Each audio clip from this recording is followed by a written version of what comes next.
go to my website right now and sign up for my breakthrough program, which will show you the most effective, most important exercises that you can do in legato, in alternate picking, sweep picking, and economy picking. Exercises that will get you there in the fastest way possible. It's free.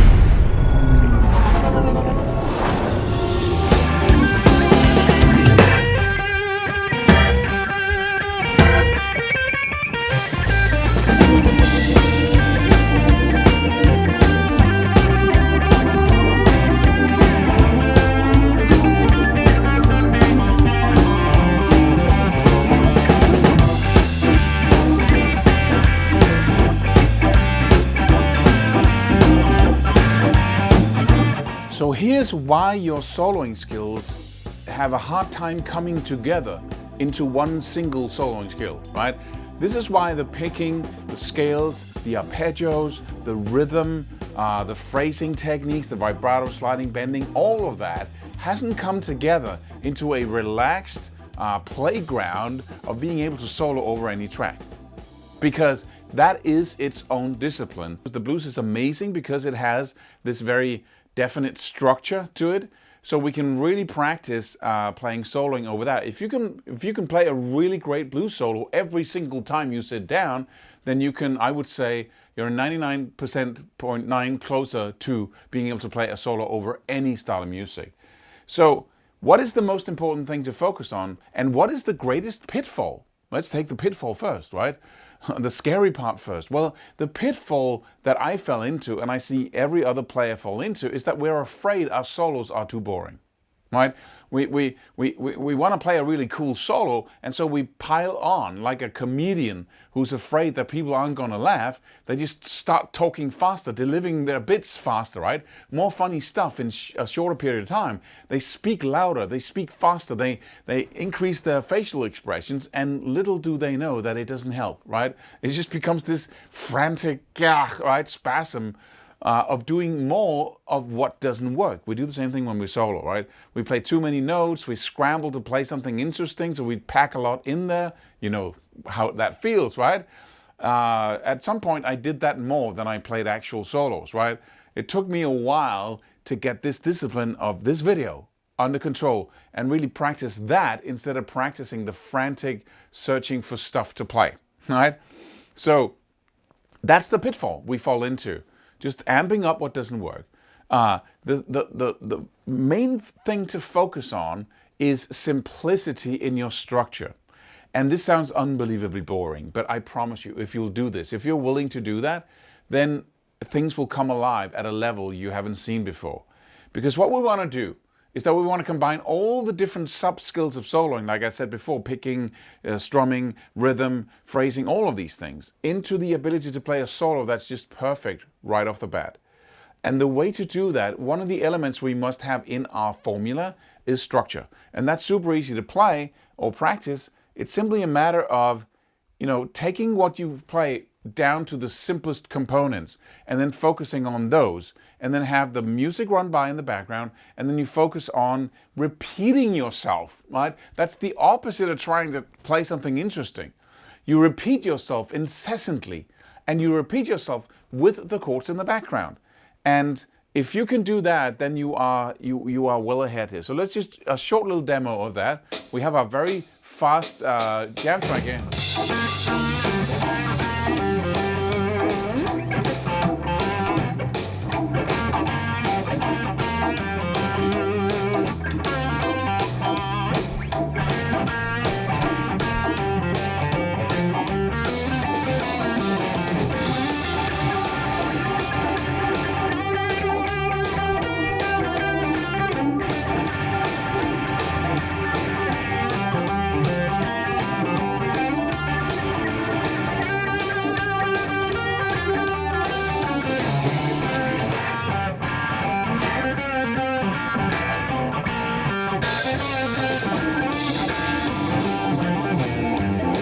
Right? It's just, once the body and the brain has gotten this under control and starts playing around with it, it's almost too much fun, right?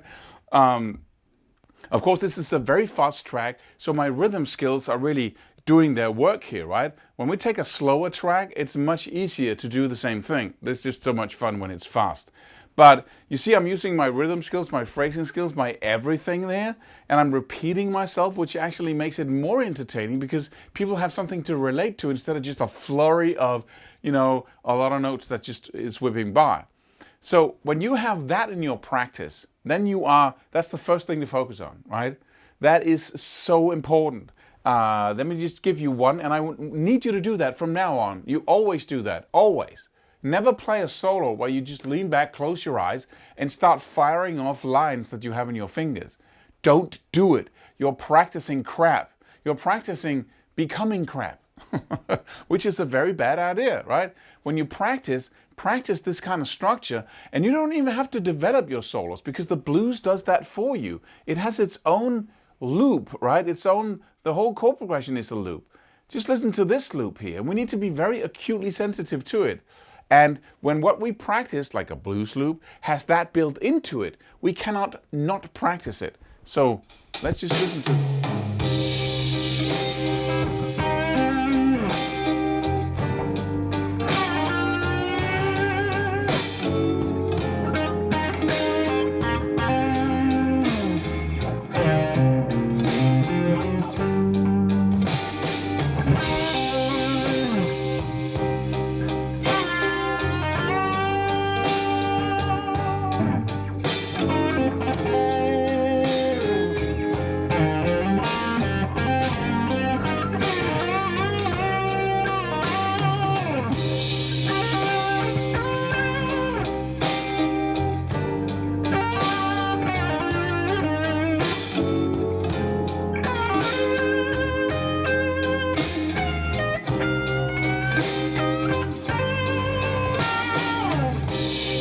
Right?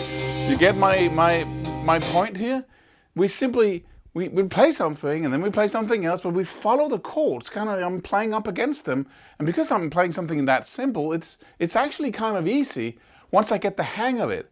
If you are practicing soloing and you're not doing this all the time, constantly, then you're really practicing something that you're going to become very good at. And that is playing crappy solos. Right? Because people don't want to listen to something that hasn't got structure. The song is structured, the whole song is a loop, the chord progression within the song are little loops of chords that repeat themselves, right? The melody in the verse is loops, right? We repeat the verse, we repeat the chorus. Why wouldn't your solo be exactly the same thing? Because that's what the human ear really likes to listen to, all right? So from now on, from this day forward, you will not ever practice or play or have fun playing solos without doing this all the freaking time. If you are willing to commit to that and, slap your fingers whenever you wake up and you're just rambling along with, mindless licks and lines and runs and whatever, then, then I promise you that will do more to your soloing and to the quality of it and than any other thing you could focus on. But when you then start incorporating the phrasing, the actual notes you play, and you start practicing blues loops, because a blues loop can be an entire solo, right? It's all the things that we then repeat once the chord progression starts over again, right? It can be just right?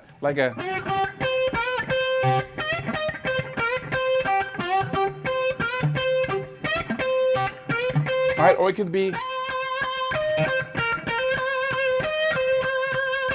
right? That's also a loop, right? So we got small loops, we got bigger loops, we got the entire solo is a loop.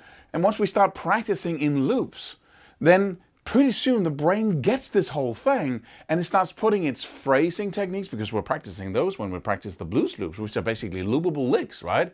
Large and small. It starts practicing its rhythm techniques. Everything becomes connected to the music, right? We're not practicing solos. We basically have a ton of building blocks that you can use to play solos. And then at some point, the brain just does it by itself because it loves this discipline, right? Like with words, you start improvising, you can say all kinds of things, right? Once you have enough words, the brain just starts playing around with those words constantly, all day, right? You're never quiet in there, are you? You talk and speak constantly in your mind because that's what the brain loves to do, tell stories. And then we got there, I wonder what would that say, right? Once you have that language under control, you start speaking in sensible language, which is the Blues Loops, right?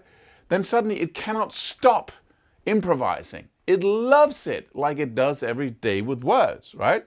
So from now on, commit to never speak, never play without structure, right? Let me just do the fast track again, and let me have some fun with the structure here. We just start. Where are we now? Okay.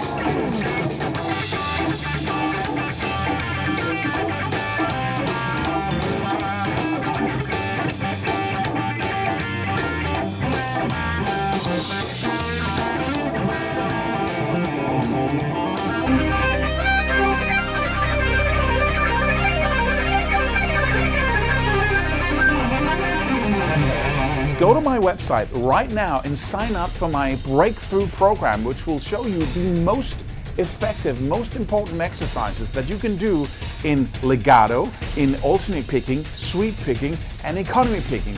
Exercises that will get you there in the fastest way possible. It's free.